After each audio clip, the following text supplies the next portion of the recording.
देश और दुनिया की तमाम छोटी और बड़ी खबरों के लिए हमारे चैनल को सब्सक्राइब करना न भूलें और बेल का बटन जरूर दबाएं।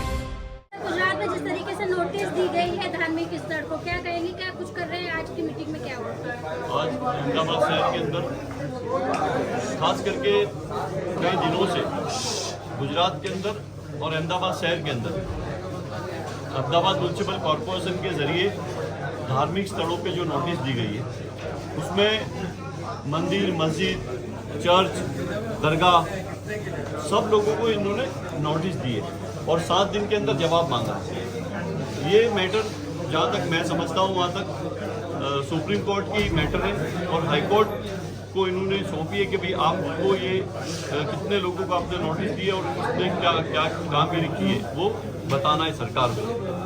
तो जिस तरह से अहमदाबाद के अंदर संकलन समिति की मीटिंग हुई थी, वो मीटिंग के अंदर मैं मौजूद था, कलेक्टर की मीटिंग के अंदर मैं मौजूद था और कलेक्टर ने और कमिश्नर ने दोनों ने एक बात की कि जो हमारे को हाईकोर्ट ने जो गाइडलाइन दी है वो हाईकोर्ट की गाइडलाइन के मुताबिक हमको काम करना पड़ेगा और जो डॉक्यूमेंट जिन के पास है, जो संस्थाओं के पास डॉक्यूमेंट्स है, वो डॉक्यूमेंट्स हम लीगल है तो हम उसको देखेंगे और जो कायदेसर है उसको हम लोग कायदेसर करेंगे। जिनके पास डॉक्यूमेंट्स अधूरे हैं और वो जो डॉक्यूमेंट्स अधूरे हैं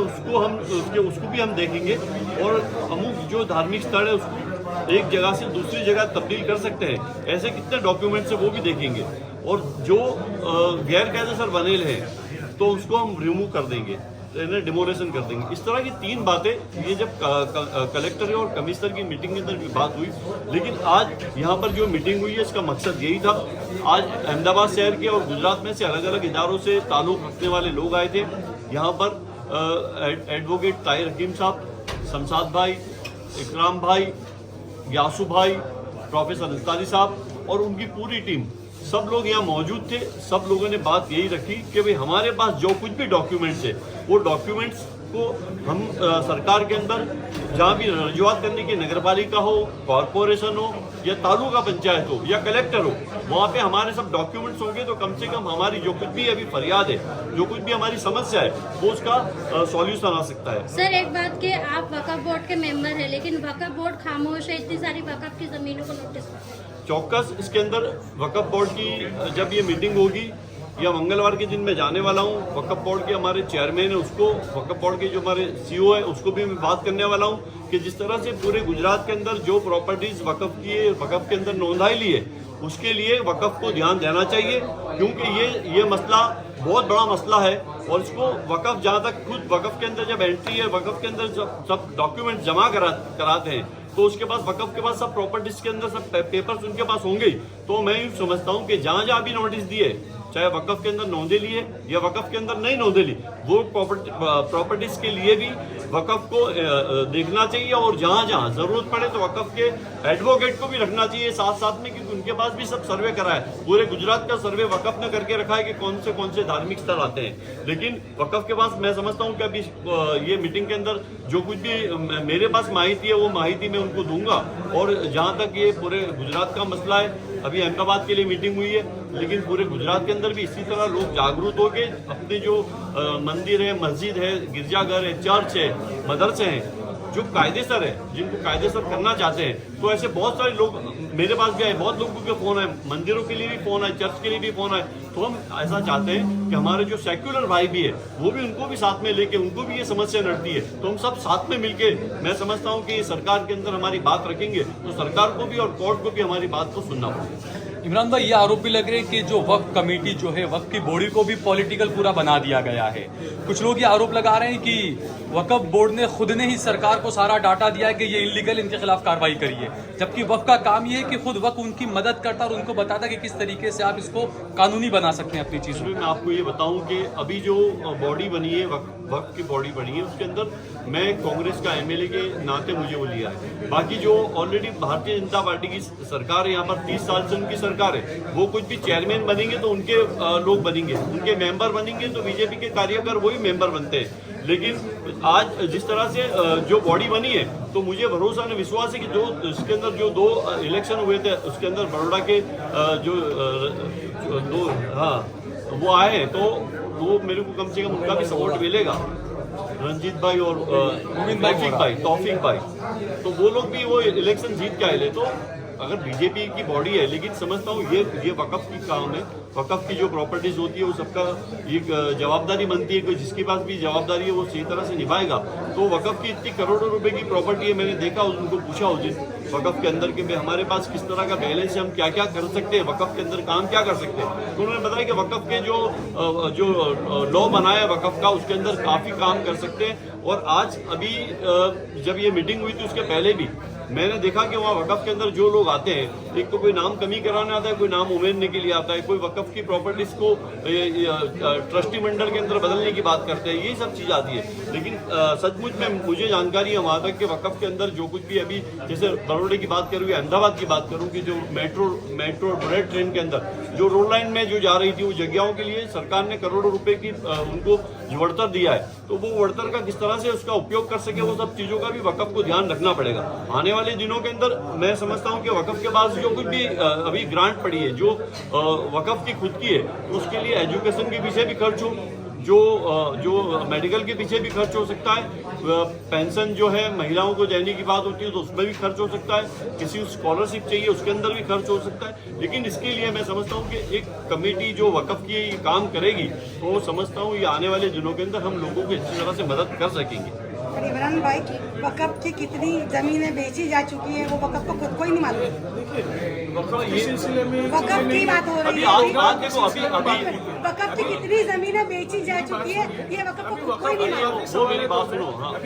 ये अभी जो मकसद से हम लोग हैं, अभी हम जो मकसद से यहाँ जमा हुए, अभी अहमदाबाद म्यूनसिपल कॉर्पोरेशन ने जो नोटिस दिए, 1386 नोटिस दिए, वो 1386 नोटिस मंदिर, मस्जिद, चर्च, मदरसे सबको दिए। उसके सिलसिले से हम जमा हुए और जो एडवोकेट की जो यहाँ पैनल बैठी है, उन्होंने यही बात करी कि भाई हमारे पास जो डॉक्यूमेंट्स हैं हम उनको कैसे मदद कर सकते हैं। उसके लिए वक़्फ़ की प्रॉपर्टीज बेची नहीं बेची वो सब काम वक़्फ़ का है। वक़्फ़ के जो चेयरमैन है, उसके पहले कौन थे, ये सब तपास का विषय है, तपास करें। आप वहाँ जो कुछ भी आपको डॉक्यूमेंट चाहिए तो आप वक़्फ़ के जरिए वो आप मांग सकते हैं। तो आपके पास है तो फिर आप उनसे ज्यादा बात कर सकते हैं। बाकी तो आज का जो मसला था हमारा यही था कि भाई आने वाले दिनों के अंदर हम अहमदाबाद शहर के अंदर जो और गुजरात के अंदर जिस तरह से जो अभी समस्या खड़ी हुई है उसका हम कैसे समाधान कर सकते हैं, इसके लिए जमा। देखिए, नोटिस जो है वो सिर्फ अहमदाबाद शहर तक महदूद नहीं है, या एक या दो या चार इदारों को या स्थानों को लेके नहीं है। गुजरात में कुल 1400 जगहों को नोटिस मिली है, जिसमें 200 से ज़्यादा जो है वो इस्लामिक स्ट्रक्चर्स हैं, जिसमें दरगाहें हैं, मस्जिद हैं, मदरसे हैं। तो ये ज़रूरी था कि गुजरात के तमाम ज़िम्मेदारों को हम बुलाते और सबके साथ मिलकर ये तय करते हैं कि इस मामलों को हम कैसे लेके जाएंगे। और उन जिम्मेदारों में हम ये चाहते थे कि वकील हों जो गुजरात हाई कोर्ट में प्रैक्टिस करते हों, सियासी रहनुमा हों जो लोग विधानसभाओं में, नगर पालिकाओं में, महानगर पालिकाओं में मेंबर्स हैं वो लोग हों, और समाज के जिम्मेदार हों जो जमातों से जुड़े हुए लोग हैं। तो इसलिए हमने तमाम तरह के लोगों को बुलाया था और हमने ये कोशिश की है कि ये जो बातें, ये जो नोटिस है, उन नोटिसों का हम कलेक्टिव कैसे रास्ता निकाल सकते हैं, कैसे उनको लड़ सकते हैं। तो आज हमारी तरफ से ये सारी बातें पीसीआर की तरफ से और दूसरे तमाम लोगों की तरफ से ये कही गई कि जो सुप्रीम कोर्ट का ऑर्डर है वो 1-to-1 बेसिस पे है। यानी सुप्रीम कोर्ट ने ये कहा कि भाई जो भी स्थानों को आप नोटिस दे रहे हैं तो वहाँ पे सबसे पहले आप ये देखिए क्या उनको नियमित किया जा सकता है, रेगुलराइज किया जा सकता है। अगर नहीं किया जा सकता और बहुत अड़चन वाली है तो क्या उसको रिलोकेट यानी उसको कोई और जगह पर ले जाया जा सकता है, और अगर ये दोनों चीज़ें पॉसिबल नहीं है तो उसको रिमूव कैसे किया जा सकता है। तो हम आज APCR के जानिब से और तमाम लोगों की तरफ से ये कहा गया है कि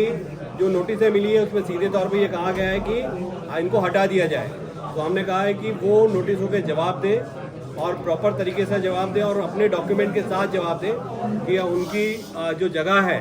वो दरगाह की हो या मस्जिद की हो या मदरसों की हो या और कोई संस्था की जगह है वो कब से है और वहाँ पे वो किस तरह से इलीगल नहीं है और वो किस तरह से अड़चन नहीं है। तो आज उस पर लोगों का गाइडेंस हुआ है। इंशाल्लाह APCR की तरफ से डिटेल में एक प्रेस नोट भी जाएगी जिसमें जो बातें हुई हैं वो तमाम बातों का जिक्र होगा और लोगों को अवेयर किया जाएगा।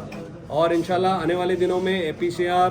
और दूसरी तंजीमों के साथ मिलकर इस पर जो लोग हैं उनकी कैसे रहनुमाई, कैसे गाइडेंस हो सकता है, किस तरह वकीलों के साथ उनको कनेक्ट किया जा सकता है और इन मामलों को कोर्ट में कैसे ले जाया जा सकता है, उस पर भी आने वाले दिनों में काम होगा। सर कानूनी लड़ाई किस तरीके से लड़ी जाएगी सर? देखिए, सुप्रीम कोर्ट के द्वारा ये ऑर्डर दिया गया है और सुप्रीम कोर्ट ने बहुत क्लियर 3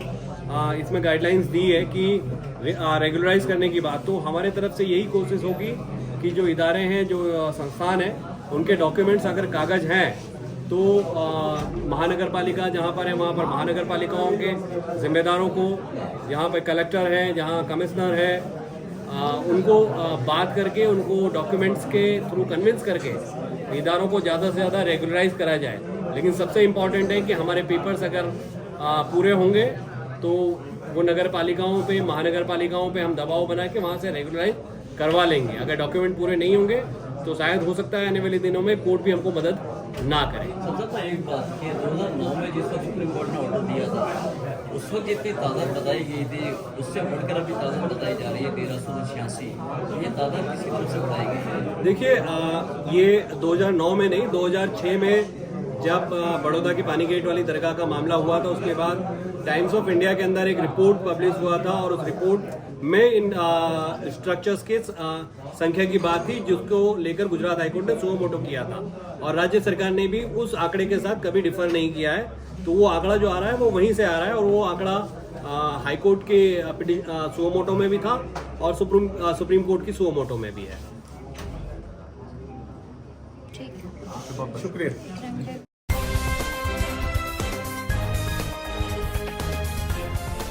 देश और दुनिया की तमाम छोटी और बड़ी खबरों के लिए हमारे चैनल को सब्सक्राइब करना न भूलें और बेल का बटन जरूर दबाएं।